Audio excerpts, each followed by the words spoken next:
happen. And then everybody will come in.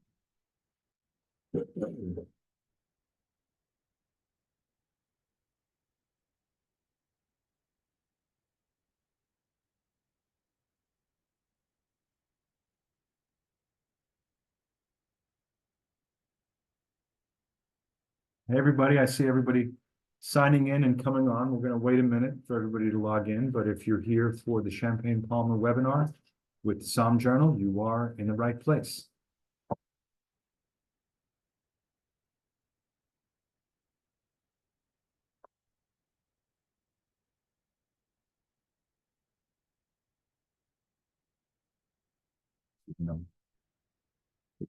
Oh, yeah.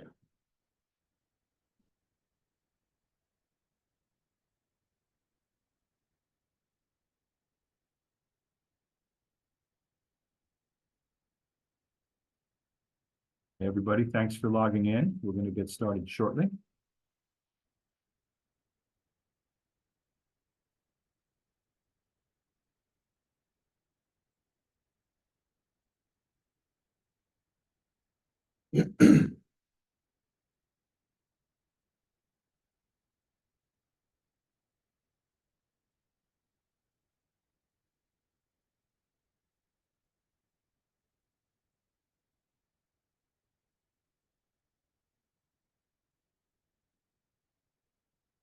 All right, it is 1:01 p.m. in New York, 10:01 a.m. in California, and 7:01 p.m. in Champagne. Yes. So I think this is a good time to start. Hey, everybody, this is Lars Light from the Somm Journal. Welcome you to our webinar today with Champagne Palmer. This is being recorded on Facebook Live, and of course, the recording will also be available on www.sommjournal.com in our wonderful library of these video webinar recordings. So thank you for tuning in today.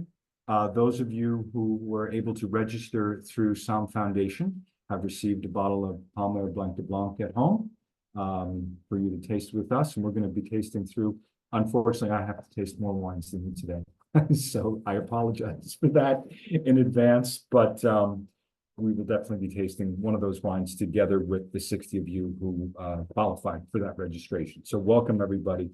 I'm here today with a very special guest. That's why I'm feeling so bubbly, because what a way to begin the week on a Monday than talking champagne with my new friend, Remy Rivière, who is the managing director and CEO and an enologist, part of the winemaking team at Champagne Palmer. So Remy, welcome. It's great to be here in New York. Yeah, I'm happy to be here. Thank you, Lars. Absolutely. Very happy to be here. Yes, I'm glad we can be together rather than virtual. So that's better. So tell us a little bit about Champagne Palmer. Yes, just a few words about the history of Champagne Palmer. This house is a quite new house, if I may say. Relatively speaking. Exactly. Relatively speaking. Champagne Palmer was born in 1947, just after the war, the Second World War. Following the idea of 7 wine growers, very established wine growers in the Premier and Grand Cru of the Champagne. They were their vineyard. The idea was very simple. They wanted to create a new brand with the idea of a top quality blend for that brand, because they were in different Premier and Grand Cru, and they said, okay, maybe if we blend together these very top villages crus, maybe we can go to another dimension of quality. Take it to another level, as we say. Exactly. That's the idea of this foundation of this house in 1947. So we are based in Reims, in the center of the city of Reims. We have 9 cellars at 18-meter depth in the chalk, where the bottles can live their life in a very proper way. And the major part of the vineyard is coming from the Montagne de Reims, and we will speak about the Montagne de Reims a lot. Yes, absolutely. Let's jump right into that. So Montagne de Reims, to me, implies you're in the mountains.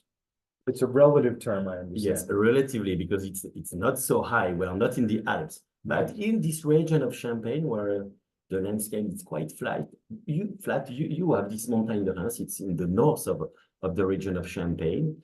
This mountain goes from the city of Reims to the city of Épernay. Okay. And in this mountain de Reims, in the top of the mountain, you have the forest, and the vineyards are in the slopes. Okay. With very different orientation. The vineyard looking to Reims are looking to the north. It's where we are at Champagne-Palmer. And it goes from Reims looking to the north to the vineyard looking to the south, looking to Épernay in the south of the mountain. Very different expression. So of the 5 major regions up within Champagne, that would fair to say that that's the highest? That's the highest, and that's the one that is in the north, really in the north. Okay. Yeah, that's why it gives this region of the Montagnards very specific wines with a lot of character, a lot of strength. Right. Because of this particular situation in the north, and even more the vineyard looking to the north, which is really unique. North facing, high altitude, I'm thinking great acidity, a little cooler. Yes, for sure. Acidity is more present than in the south of Champagne, but also the chalk is present everywhere in the Montagne de Reims, and a very chalky expression. And so it gives a strong still wine with a lot of character, a lot of freshness.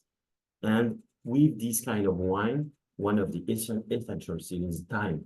Right. Time on lees. We will speak about that also after that. And it's one of the key at Champagne-Palmer to achieve the balance, the elegance. It's this fantastic ingredient, time.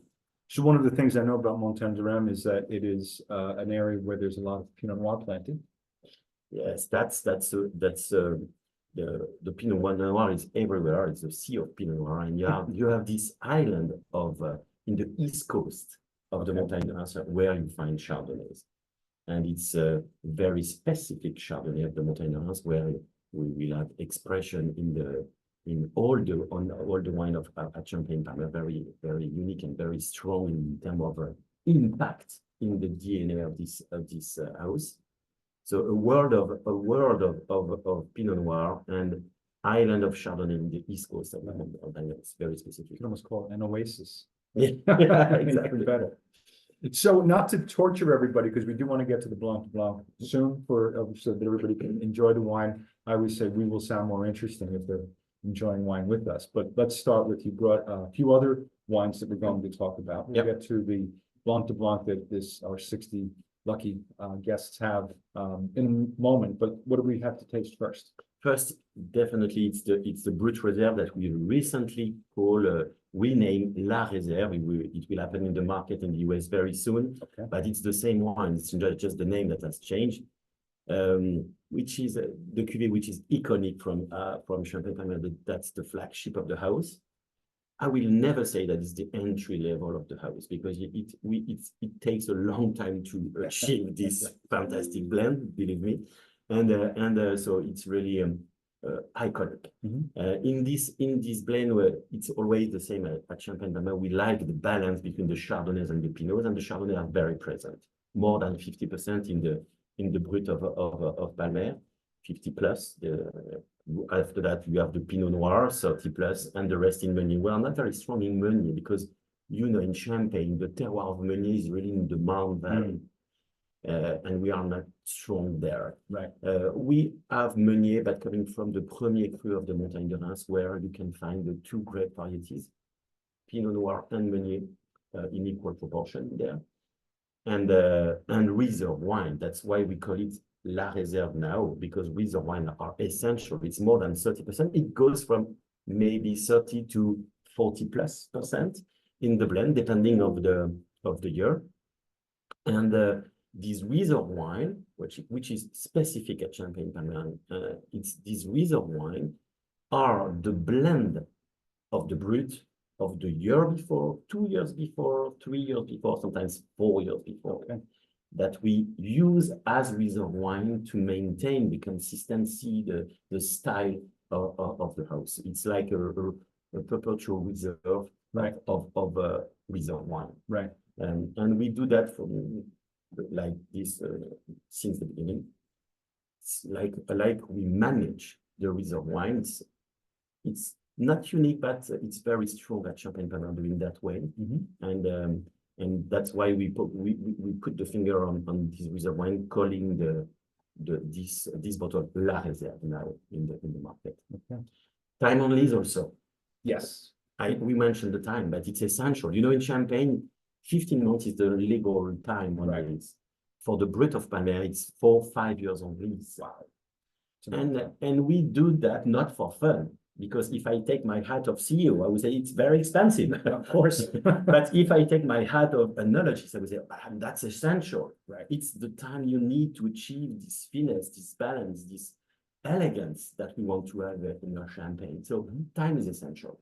And because again, origin of the grapes, Right. this Montagne de Reims expression, strong still wine. So time is essential to achieve this finesse that we want to have in the final product. And we're talking again, predominantly Chardonnay, which Yeah. Chardonnay from Montagne de Reims. Chardonnay often is known as signature Chardonnay. I think in many champagnes is coming from The Côte des Blancs. the Côte de Blanc. You're right. You're right. And it's a famous terroir, the Côte des Blancs. Right. It's it's a very good terroir, but not the same than in the Montagne de Reims. Different expression, more citrus aspects in the Montagne de Reims, more freshness, citrus aspect. Again, that height and the northern exposure coming into. For sure, I think it's one of the explanation for sure. And in the Côte des Blancs, it's more round, mineral and round expression. So very different. I'm a Burgundy guy, and Yes. if you can compare, I would say that Chardonnay of the Montagne de Reims are more on the Meursault style, Okay. and Okay. I would say that the Chardonnay of the Côte des Blancs will be more on the Chassagne style. Okay. You see, Yes. Yeah. two different expressions of Chardonnay. Great Chardonnays for Right. sure, but different. Now you're a Burgundy guy because you were born in Burgundy. Yes, To a family of winemakers. Yes, I was born in the vineyard. Not really, but Not literally. yes.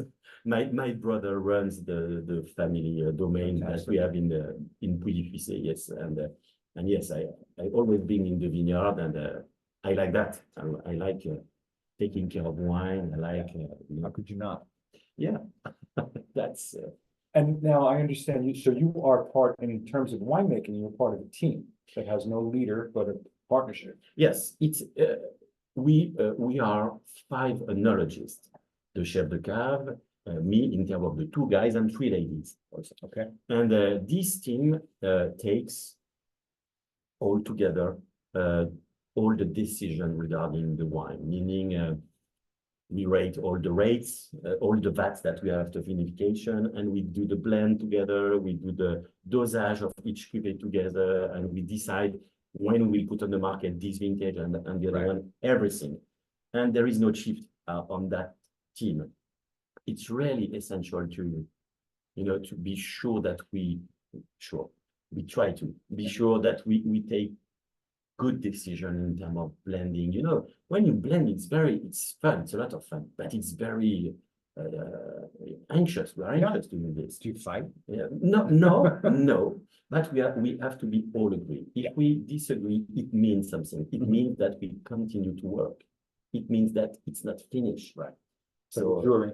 Yeah, Trying to come to a decision. if we are not agree, it means that maybe the chef de cave will come back tomorrow with another tasting and changing 1% of that vat in the blend and on something I don't know. And if we all agree, okay, that's good. Excellent. Couple of real basic questions I have for you, because I'm not an expert on champagne.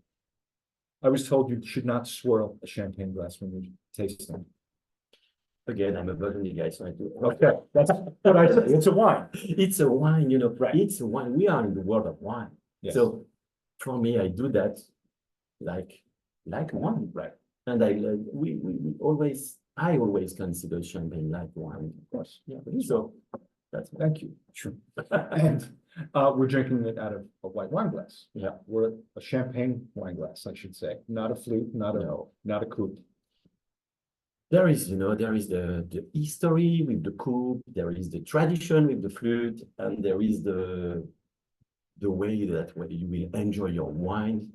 It's that kind of glass. Amen. And champagne is wine. So please try the champagne with a normal basic white glass, white wine glass. It's okay, and it's totally different.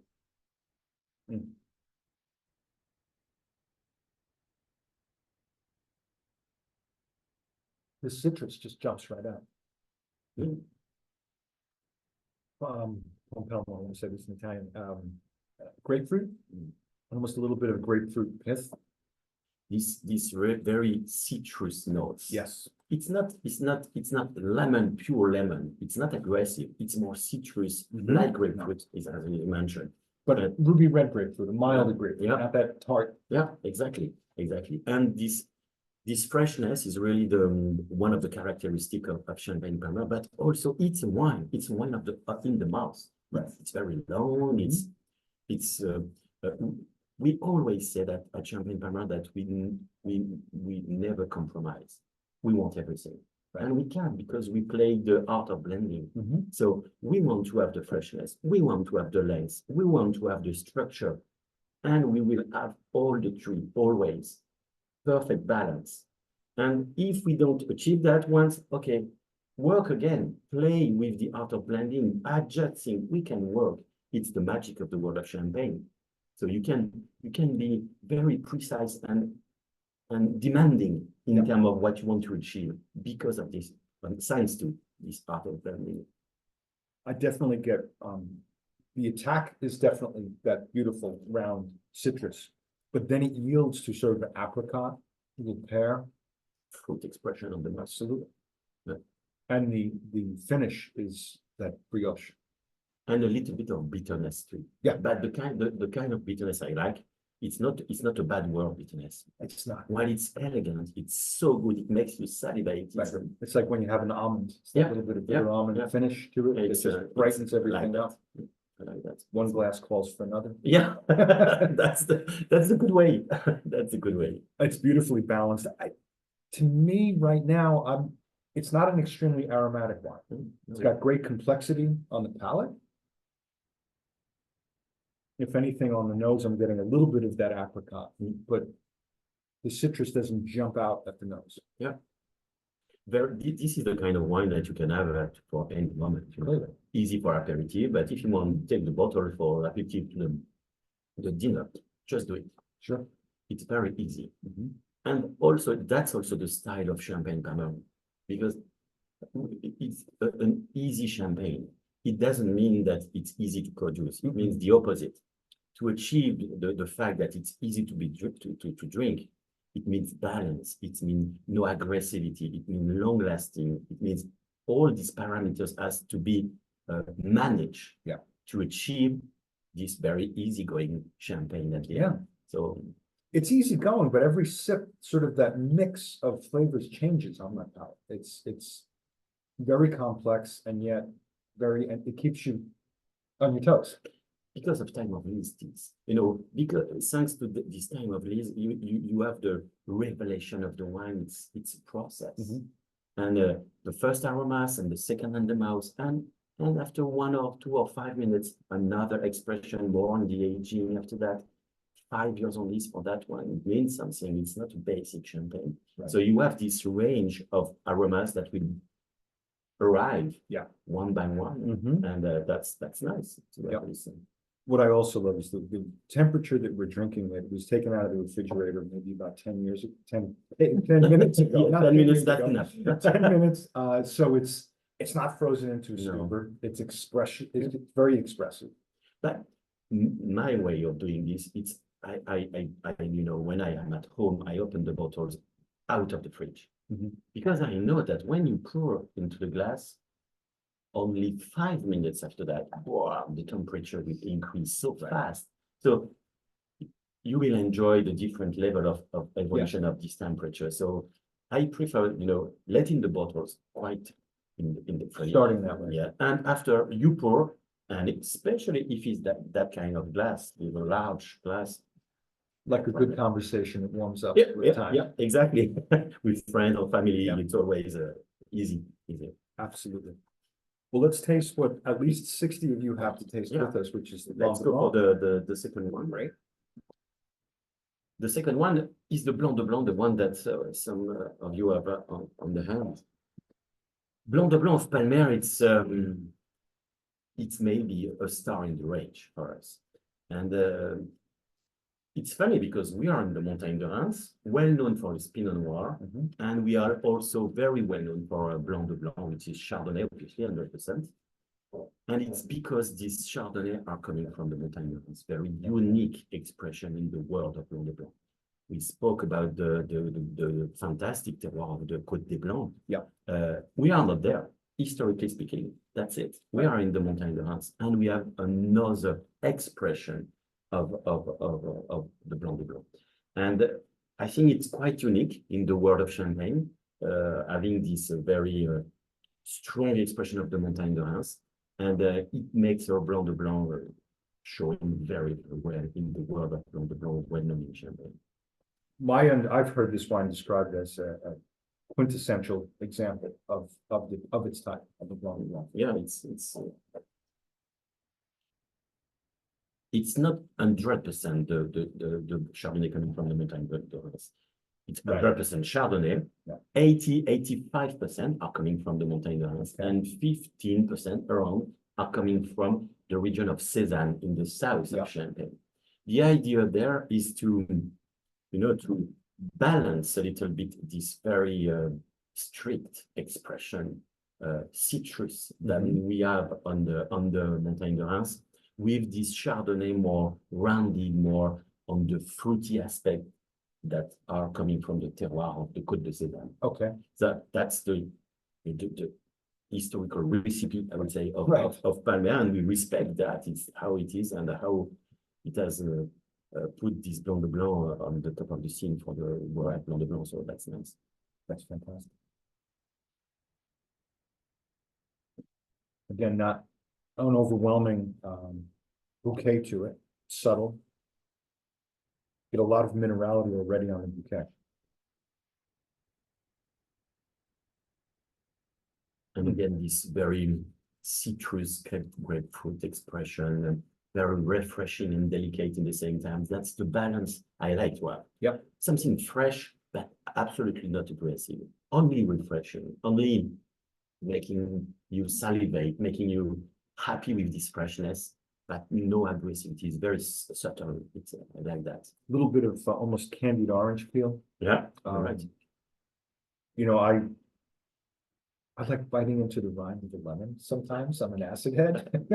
And when you get a really good lemon with that thick rind, that reminds me a little bit of this. It's not a puckery lemon type. It's that brilliant, zesty, citrusy aroma going on. Yeah. And on the mouth, for me, it's like a tunnel. It's the same sensation from the beginning to the end. It's like something that goes always and always, and it's very long, and it's the same sensation. I like this impression of eternal, the taste in the mouth. It's very long lasting. It's very bright, very awakening. This is how I want to start every Monday morning. I think it's a good idea. Be so bad. I hope those of you who have it out there are enjoying it as well. It's super refreshing, crisp, clean, but again, this complexity that keeps on giving and developing on the palate. And that's also the kind of wine, fantastic for the aperitif. But you have these strengths for pairing with seafood and seafood risotto is what I'm thinking of right now. It's amazing. Or even some poultry or some veal, lemon chicken or anything like that. Champagne is very versatile. Yeah, it's the kind of wine I would say you never do mistakes when you pour champagne with food, because of if it's a good champagne, it means if you have this strength, you can try a lot of pairing, and I have tried a lot, and it's fantastic. It's fantastic because the freshness, the liveliness of the wine sustain the richness of the food, right, and makes you happy. Yeah, that's nice. That's nice. Well, we've discussed before the fact that you grew up in Burgundy and then you worked in other regions as well, and you came to Champagne. What is it that drew you to Champagne? I like the idea that in Champagne, the impact of the people is very, very strong. It means that like the other vineyard or the region, you pay attention in the vineyard for achieving nice grapes. the same everywhere in the world. After you work on the winery, in the winery for achieving perfect wines, still wines, like any other producer in the world. And after in Champagne, we play this fantastic game of blending. And it's really, for me, it's a revelation. It's it opens another dimension of what do you want to achieve, and you can work on it. It's like a painting, the art of blending.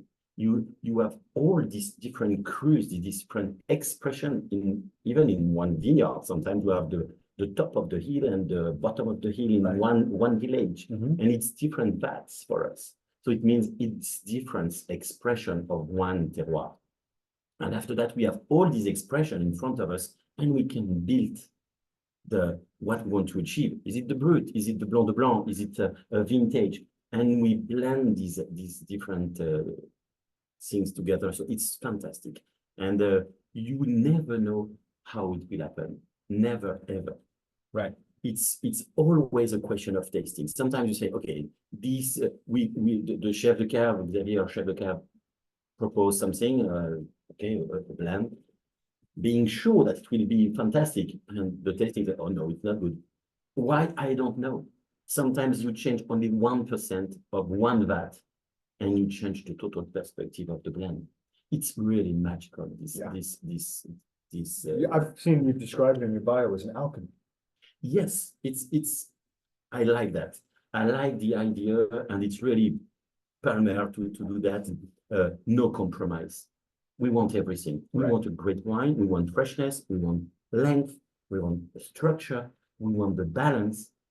And we have the ability, the possibility for doing this with this art of blending. So it's fantastic.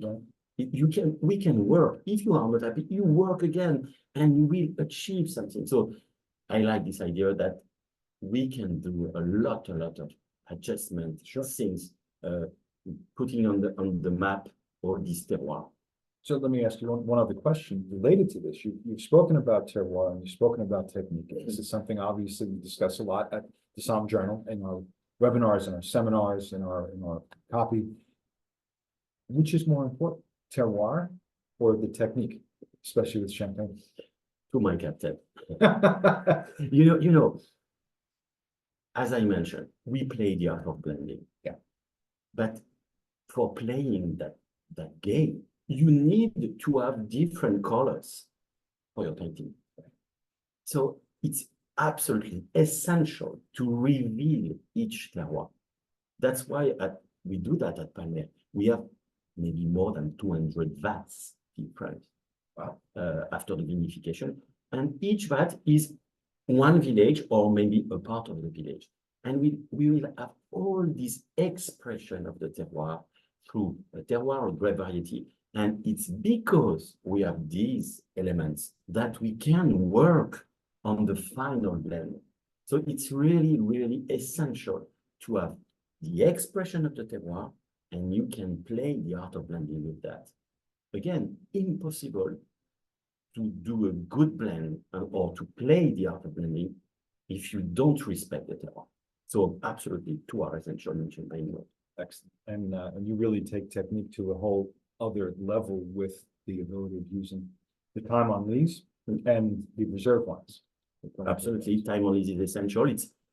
It's like an ingredient. It's like not an ingredient. It's like a tool in the oenological process. Yeah. Because we taste the wine after 15 months on lees, 2 years on lees, 3 years on lees. We do this kind of exercise. Sure. And we see that for the Brut of Palmer, if we go under 3 years on lees, it's not finished. Perfect, it's 4 years on lees. 4, 5 is perfect. Yeah. 3 is okay. Less, it's not the wine is good, right? But it's not finished. No, it's not what we want to have in the glass finally with friends. So we need this extra time on lees to achieve what we want to achieve. Fantastic. Because of the terroir again, right? Because of the terroir, or thanks to, I don't know, but the terroir guide what we have to do after. Well, you've got me wanting more. So what else do we have to taste? What is our next? The next wine? one the next one will be maybe the Grand Terroir. Okay. Let's go for the Grand Terroir.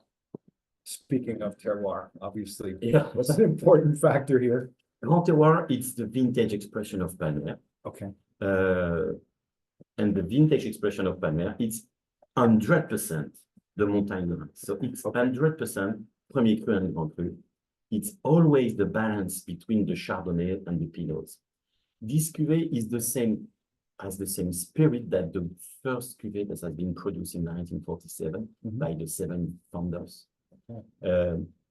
The idea, again, balanced Chardonnay Pinot in only Montagne de Reims. That's, we try to continue that spirit of the cuvée of the foundation. It's not 50%. For that one, I think it's 52% of Chardonnay or something like that. So it's always changing. Right. And it's not every year. It's when Mother Nature gives us the possibility, the ability with the wines doing this kind of great wine. So how unique is it in the world of Champagne to have the dominance of production being from Grand Cru and Premier Cru? It's not a lot because the quantity of Grand Champagne is not so big. So it's again, it's really a question of history. Yeah. Each house, each producer has his own history, and it doesn't mean that it's better or no. It's a question of fingerprint. Right. And so here we are in it's as I mentioned, Grand Terroir is a vintage. Yes. It's the vintage 15 here. 2015. 2015. Okay. And yeah. And Nine. what is nice is to see the impact of the Montagne de Reims in this kind of vintage, because 15 is like a warm vintage. It's a very fruity expression, very yes, rich. But at Palmer, we are on the Montagne de Reims, looking to the north. It means that even in that kind of vintage that we have more and more at the moment with the global warming, we still have the freshness. We still have the liveliness of the wine because of the terroir. And so you have the perfect, I would say, balance between a fruity expression, very, very fresh, and the most still very lively. And I think it's a good example of the expression of the Montagne de Reims in this north face of the Montagne de Reims in that kind of vintage. It's definitely the most aromatically expressive of the 3 that we've had so far. More concentration. You know, Premier Cru and Grand Cru, it means more strength. Yes. So that's the idea. Here it's 100% Premier Cru and Grand Cru. Chardonnay coming from the East Coast, the villages of Trépaille and Villers-Marmerie. Pinot Noir coming from the Grand Cru of Mailly and Verzenay, really looking to the north. And the Premier Cru of Rilly-la-Montagne, Chigny-les-Roses, and Lude, where you can find half Pinot Noir and Meunier. Right. Long-lasting. Again, a nice bitterness there. Yeah. That brightness at the finish. It's the citrus is undoubtedly there. That's clearly one of your styles. But here I'm getting much more rounded Bosc pear, some white flesh peach. Great complexity, great roundness to it. And I like the balance between a fruity expression and the freshness. Right. It makes you happy because we like the fruit. We like having this explosion of fruit. But if it's only fruit, maybe you don't want a second glass. Right. Here, you have the freshness, you have the liveliness, so you can have the second glass. It's easy to drink again. So I like this equilibrium between these two worlds of fruity expression and very fresh world. Both together, I think it's nice. And again, the age in 10 years, I think I was advised by a great mentor in Champagne, Ed McCarthy, who just passed recently, fortunately. But Ed always told me that in the American market, we drink our champagnes too young. We take for granted that we treat champagne almost like a white wine. So if you saw a white wine, it was a 2015, you say, "Ooh, it's gotta be Yeah. too old." This has got incredible brightness, freshness, and everything that Ed taught me and told me about is here in there. You know, the work of aging in the world of champagne is done by the producer, which is totally different than in the world of still wines. Yeah. In the world of still wines, you produce your wine, you put it on the market, and the consumer let the bottle on their cellar, Right. aged. Yeah. In champagne, we do the job. We let the wine on lease several years, sometimes more than 10 years Mhm. on lease, and we do in the house this work of aging. Right. And when we put the champagne onto the market, it's a 15, okay, it's 10 years or 9 years, but it's okay because it's very fresh, it's very elegant. There is no no impact of the aging in the bad way, right? It's very lively. And because we do the job of aging in her cellar, and it's nice to, that's why champagne, it's really something that can age a lot. And it's very good. A lot of new other expression, other range of aromas that you develop with this world of aging. That's nice. Yeah, super bright. We've never, being that it's a few years older than a lot of the great reds that are being released now. And for It's me, super young. it's the big brother of the Brut. Right. It's the same vein. Right. It's the same, quite the same origin of the grapes. Here it's more noble again, because 100% Montagnons.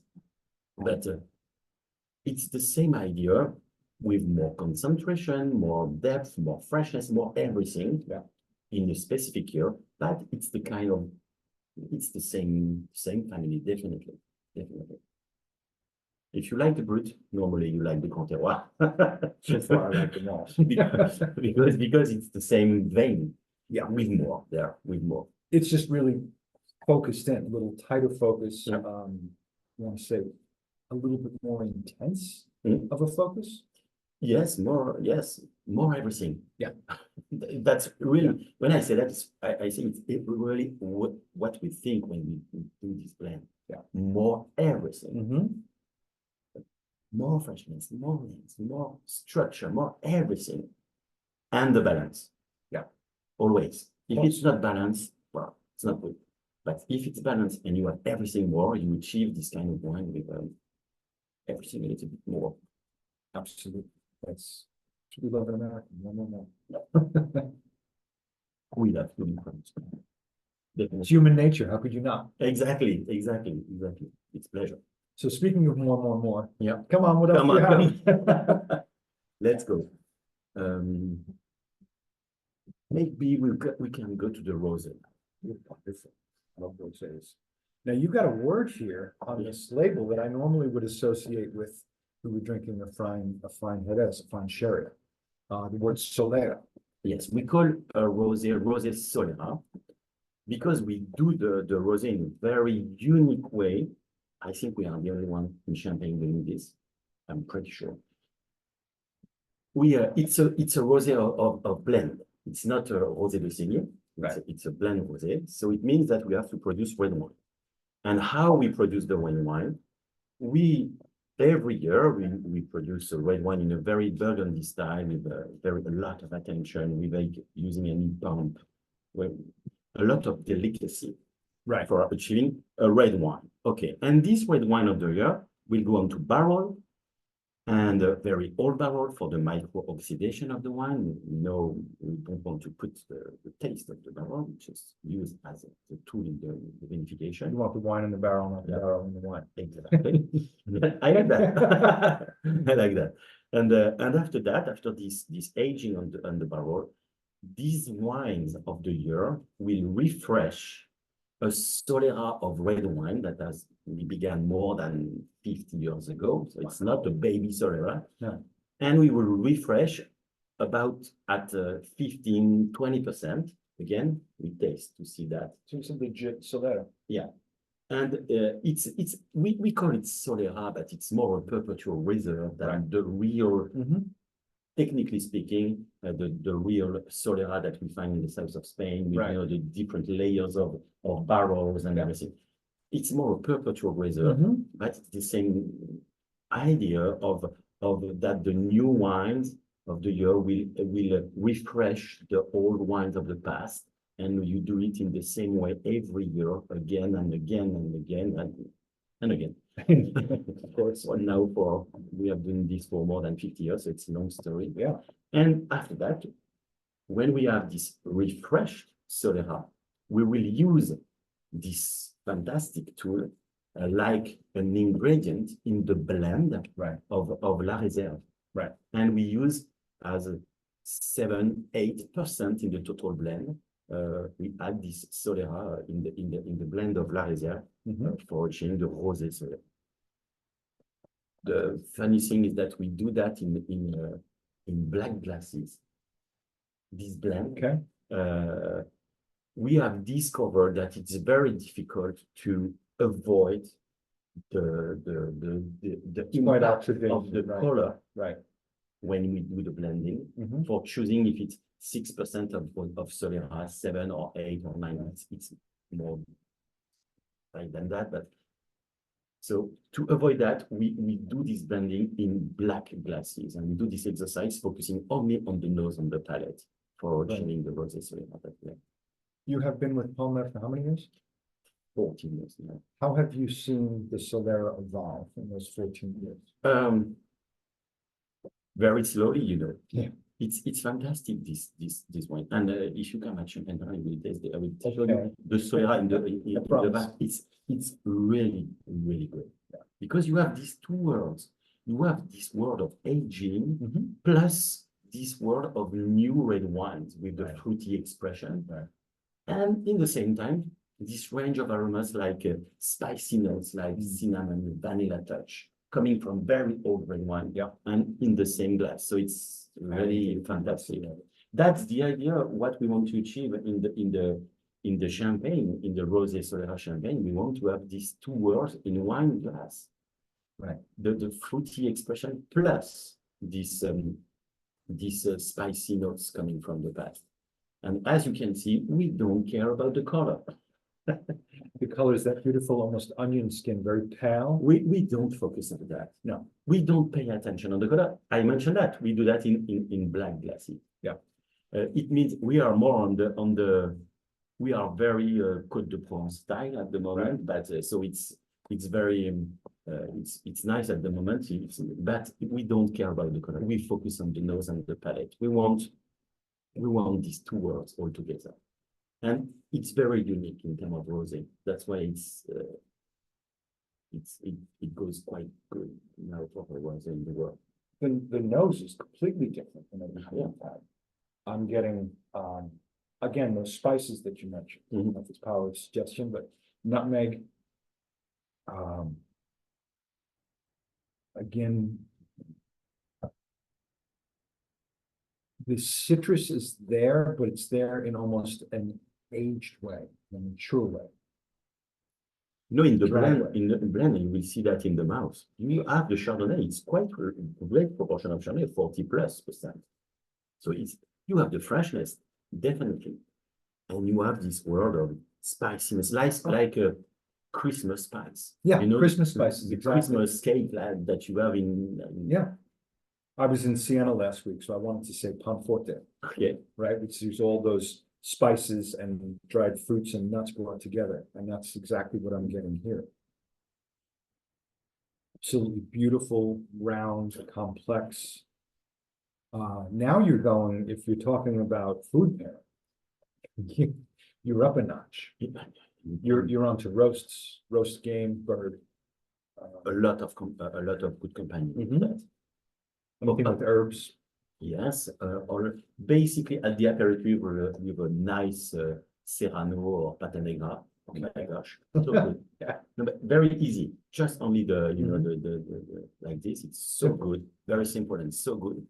And on the table with pigeon, with a lot of this kind of food, yeah, and also with a spicy food like Thai food, Yeah. Because we have this strength. It's a real wine, but it's possible to yes, to play with Mhm. a very spicy Mhm.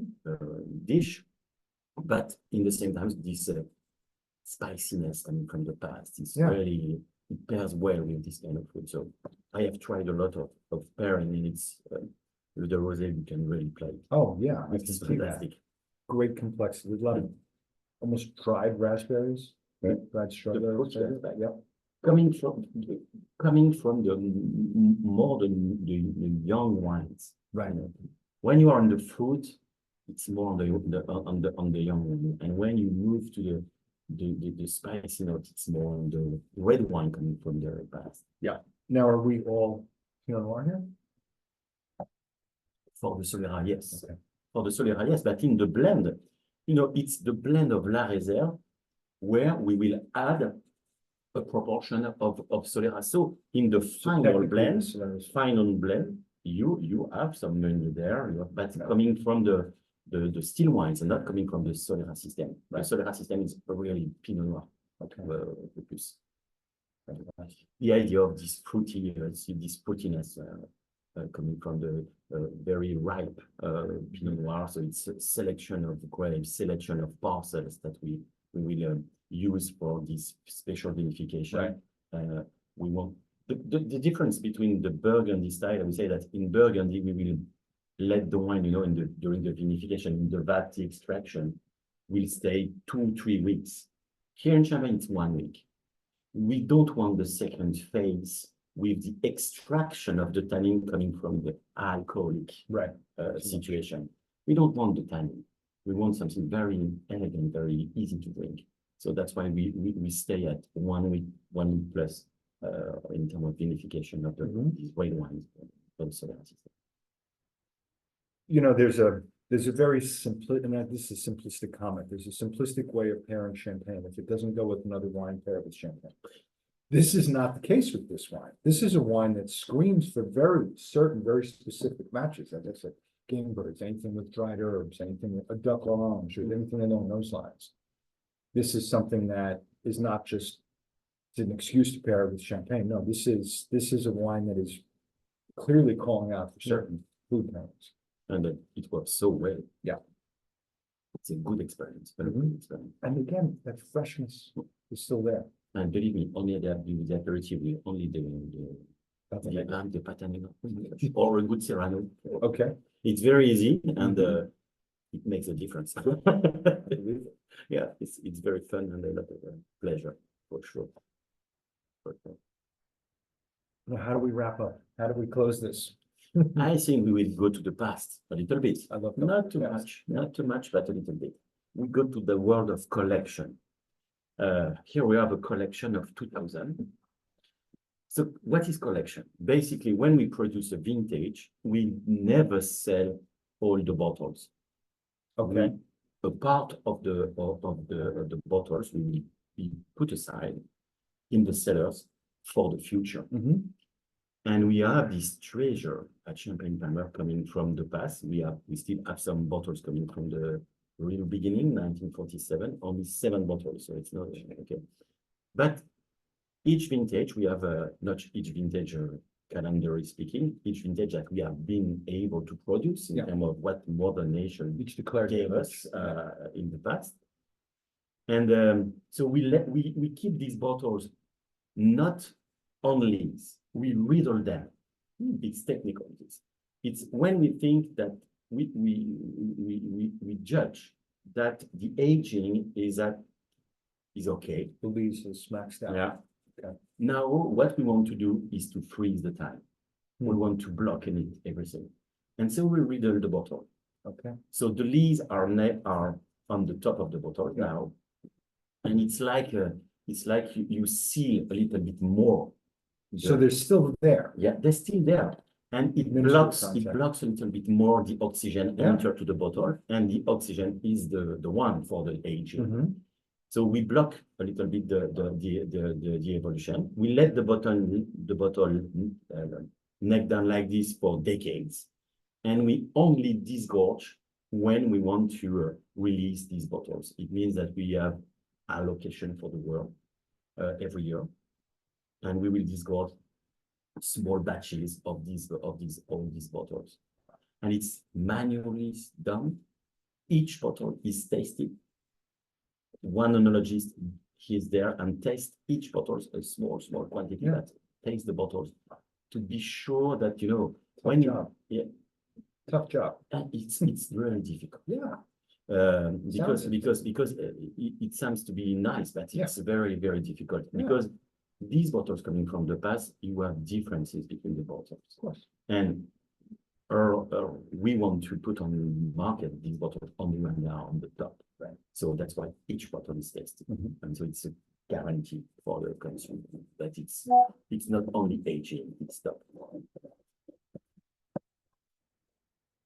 So it's a vintage.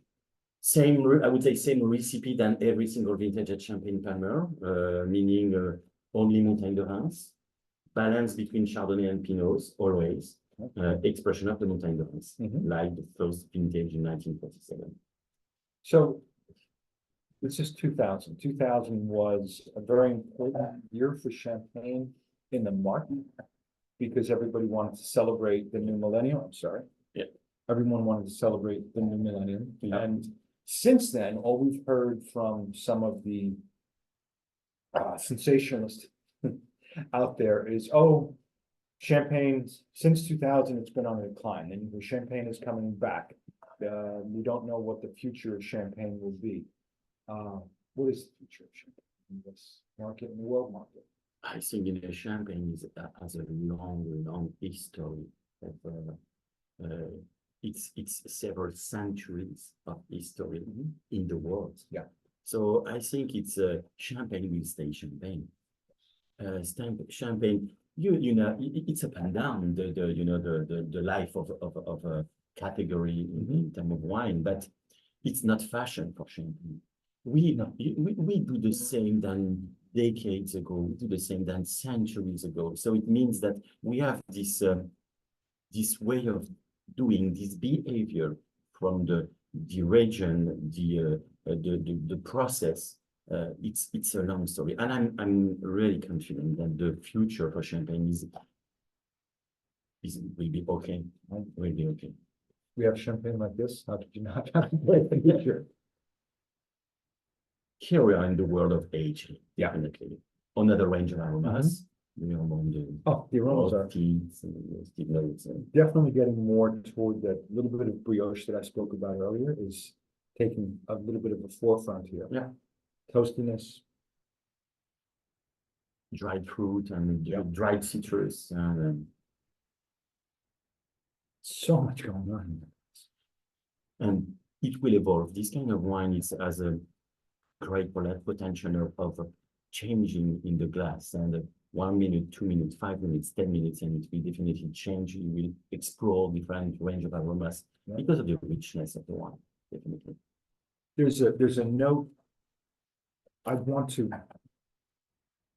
to say an oxidative note because it's not oxidative, but there's an oxygenated note. Yeah. You can tell this wine has breathed. Yeah. And it's expressing that. No, it's revealed the wine. Yeah. But there is no oxidation there, and we don't like it. And it's not the style of, you know, some Champagne producers have these styles. Right.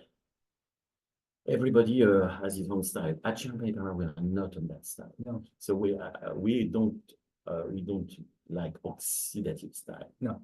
But it could be if it's one of the bottles is oxidative, we will never use that. Right. Because we don't like that. It means that the freshness has to be there, the liveliness is there, the range of aromas for sure. It's on the world of aging and this with the impact of the oxygen in the glass, in the wine for sure, but no oxidative. No. For sure, that's what we like. There's a maturity to it that's beautiful.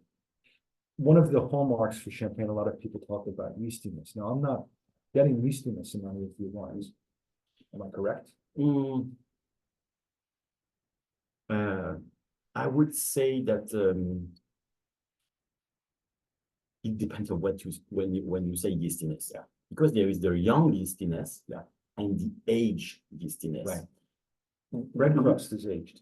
Yes, we are more on the age yeastiness. that I It get. means That I get here. that's how evolved the young yeastiness. Right. But because we don't release young wines, we Mhm. don't like that for the style of the house. Right. We are not on this pure See that. yeastiness that you can find sometimes on young champagne. The magic there, I think, for me, as a Burgundy guy, is this potential of aging. It's so fresh on the mouth. It's so lively. Yeah. 2000 Wow. is not, and for us, it's the beginning of the world of collection. Mm. It's the, This is a baby, it's the baby in the world of collection for us. So we release different vintages, and this one is the baby. And I like the potential of champagne of exploring this range of aromas at the age, the old wines, but in the same time staying alive in the mouth, Yeah. staying. It's possible to drink it. When you speak about 2000, for example, in the world of still wines, challenging, Right. Yeah. challenging. You Absolutely. can have a nice nose, but sometimes the mouth is Tired. here, bang, it's fresh, it's Super alive. fresh. It's alive. And yet, same way with an aged still white wine or an aged red wine. This is something that I can think of a lot of different food pairings, yet I want to just enjoy it with a simple, you said pate negro for the rosé. Here, I maybe want a piece of cheese or like Exactly. That's the perfect match. an aged, slightly aged cheese. Or a nice Conti. Yeah. Basically, Absolutely. 24 months Conti. Basic. Yeah. Nothing special. No. Some trusted bread. So good. It's a good thing it's almost lunchtime in New York. So, no, that yeah, with this kind of wine, for sure, the richness allows you to explore the pairing for sure. Mhm. But I like to have the wine basically only for the wine. And Yeah. the food has to be, yes, quite strong because the wine is strong, but easy. I wouldn't want to lose this with the food count. Massively food count. I mean, it's all right with it, but it's absolutely gorgeous. So I've been having such a good time. I haven't had a chance to look at the Q&A, but colleague Dalen is here from Quintessential, who is the importer of Champagne Palmer. And Elmy, do we have some questions? Yes, first question, do you find that Champagne Palmer's consumers are more loyal to the house or to specific bottlings? Or specific what? Bottlings. Like each different.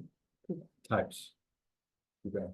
I think that at Champagne Palmer we have a very Everybody got that question. Do you find that Champagne Palmer consumers are loyal to the brand as a whole or to specific cuvées, specific bottlings? I think we see our consumers are very loyal to the brand. Because of what? Because we have a very strong DNA at Champagne I see Palmer. that. It's the same DNA, it's the same fingerprint that we will work on. If we go to the Blanc de Blanc, we will just explore the Chardonnay's aspect and we'll a little bit push more on that direction. But the fingerprint is Palmer. The same for the rosé, the same. So for sure, some of our consumers say, I like the Blanc de Blanc Palmer and I'm a big fan of Blanc de Blanc Palmer. I drink only Blanc de Blanc Palmer. Okay. Good for you. More power to it. But definitely, we see a lot of our consumers that they try the different angles of the house, but they are very yes happy with the brand in general, the style of the brand. More questions? A lot of questions on Rosé Solera, so I'll do a couple at a time just so you can think of them all at once, but how do the Spanish and Portuguese producers view the use of the term Solera in champagne winemaking, and is it unique to your house using Solera in champagne? So the Solera system has been used in champagne for more than decades, and it's more especially for the small producer and the well-known producer and well-known wine growers that you have in the market. They use the Solera system. So the word Solera is used in champagne. It's not recent. Right. It's not recent. Is it totally appropriate? I don't know if we want to be very technically specific, but it's not new. It's not new. It has been used for decades now in Champagne. What is really unique at Champagne Palmer is using these techniques for a red wine. We are the only one doing this. We have a couple more minutes, maybe two I more have an questions. interesting question on climate change, actually. So you touched on climate change and uncertainty in Champagne for the future. While I agree Champagne will always have ethereal quality that makes Champagne unique, how do you see the houses adapting to climate change? Which, if any, varietals do you see being added in the future as the region changes? Well, a lot of questions in one question. Yeah, So climate definitely, change adds a lot of questions, but yeah. definitely, global warming is there. No question regarding that. The thing is that we have to adjust the thing. We have to adjust the viticulture. Different angles for that. The canopy management. Yeah. It's a basic thing, but it's important thing. Yeah. So you can use the canopy management basically to reduce the impact of the sun and everything. So that's a way. And in a more longer perspective, definitely we will have to work on new varietals. It's already the case. Trying to stay fresh in this world that will be warmer than today. So definitely we work on that. And we have to adjust all these parameters all together. It's really a thing, this global warming. It's really a challenging thing for the future. If I speak only for Palmer and not for the Champagne world, we are a little bit safer at Champagne Palmer because we are in the north of Champagne with the vineyard looking to the north. So Yeah. but it's a question of being safer for maybe a decade. So it's not for the future. It's you have to think more globally, and it's really a point that is on the table at any time. You know, we have this very strong element in Champagne. We call it the Comité Champagne, the CIBC in the past. It's a very, very strong organization for all the Champenois, for everything, producer, maison, everyone, and they work on that for the total Champagne. So it's something that we pay attention on, definitely. Good. All right. Well, listen, thank you everybody for tuning in, staying tuned in. I hope those of you who received the wine enjoyed it, the Blanc Blanc. I certainly enjoyed all the other ones. I hope I didn't make anybody too jealous. But I know that all this talk of food and wine has gotten my mouth watering and ready to go. So these are super savory wines. Remy, thank you very much for sharing them. Thank you, Thank you, for friends. inviting me and being with you guys. And I like to share. I like my job. I understand that. So that's nice. That's nice. And thank you to our friends at Quintessential. Obviously, thank you to Somm Foundation for their participation as well. And thank all of you for tuning in to sommjournal.com to see the recording of this video. It's also on our platform on Facebook Live. And always remember, if you don't already have a subscription to the Somm Journal, it is complimentary to the trade. And we'd like to believe that it is a valuable resource just for events like this, if nothing else. So please, if you don't already have a subscription and would like to subscribe, just drop me a note at lars@sommjournal.com, LARS@sommjournal.com. So thank you very much for tuning in. Santé. Santé. Santé à tous. All right. Good afternoon, everybody.